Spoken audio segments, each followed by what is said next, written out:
भंडारी पोखरी block अंतर्गत कहरा पोखरी आजाद youth club खेल पड़िया 29तम कनिष्ठ राज्य स्तरीय हैंडबॉल प्रतियोगिता रविवार उद्यापित हो जाइछि। 2 दिन धरी चलिथिबा 18 वर्षर कम राज्य स्तरीय हैंडबॉल क्रीड़ा प्रतियोगिता रे भुवनेश्वर बालक दल जगतसिंहपुर बालक दल को हराई चैंपियन होइतिला बेले भुवनेश्वर बालक दल पुरी बालिका दल को हराई चैंपियन होइथिले। भद्रक जिला हैंडबॉल एसोसिएशन संपादक सिराजुद्दीन खान का संयोजन में एही 2 दिनिया क्रीडा रे 18 वर्षर कम बालक और बालिका माने जोग दैथिले। बिरंची बेहरा आजाद यूथ क्लब संपादक आम 2 दिन धरी जो स्टेट लेवल खेल चलता आजाद यूथ क्लब ग्राउंड रे आउ कहरा पोखरी ग्रामवासी मैंने आमको बहुत सहयोग करथिले एवं वरिष्ठ लोक मैंने एवं विशेषकर आम आजाद यूथ क्लब रो युवक मैंने आमको संपूर्ण सहयोग करथिले। आमे भी केबे भाबी नथिलु एठी राज्य स्तरीय खेल हो पार बोली जहा हो भद्रक एसोसिएशन तरफ मत जो कहते मुझे आम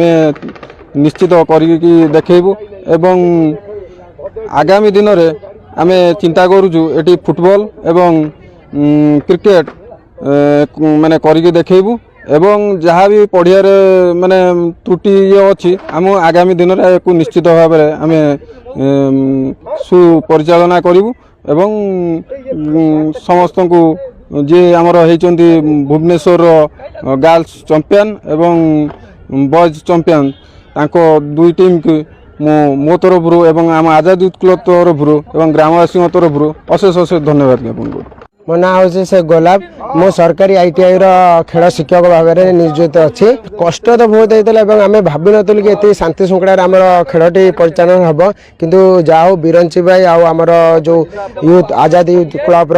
सदस्य मैंने आमको बहुत सहयोग कर ग्रामांचल भी सदस्य मैंने किसी आसिक आम रोसे सब लगिक आमको सहयोग करते जोटा कि आम शांतिपूर्ण भाव में आमर